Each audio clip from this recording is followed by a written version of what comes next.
What I don't understand is Trump got rid of all the DEI policies and he's terminating the employees supposedly, but is there any tracking to actually determine if DEI employees within DEI offices are actually going to be terminated, and are employees that were hired under DEI practices going to be terminated, or will they just be reassigned internally? Nobody's being terminated. They're on administrative leave, and the programs are being shut down. But the hires are not being unhired, and it's not just the DEs.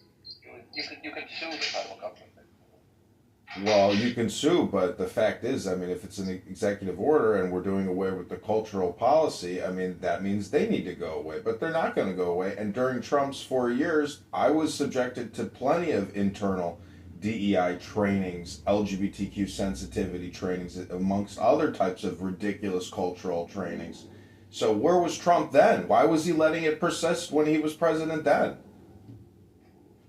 Yeah, there's going to be a couple of crossroads here.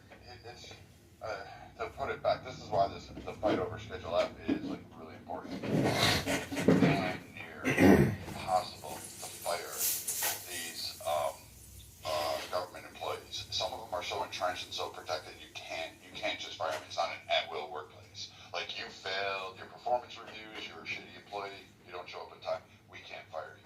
And that's unfortunate because there's over 55,000 of them.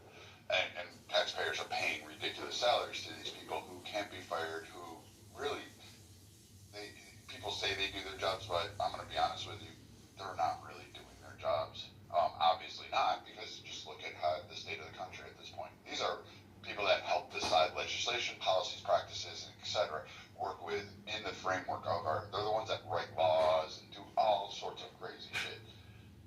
And these are going to be people that are going to be tough to go through. And that's why Biden was like screaming about protecting them. That's why Democrats were, because a lot of them are holdovers from Obama and Biden's 8 years. Some of them were put in by Trump, and somewhere more were put in by Biden. And so you have to get rid of these people. And I agree with you. They should be gone because we don't need their offices. That's why the civilian sector's canceling them. And that's why, like, you have the Hunter Shacklefords out on the street working at Walmart now.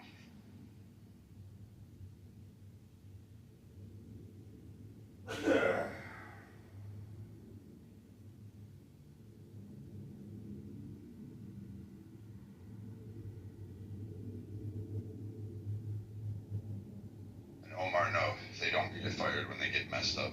Debbie Newland's a case in point. Go look up her, and then you'll get real.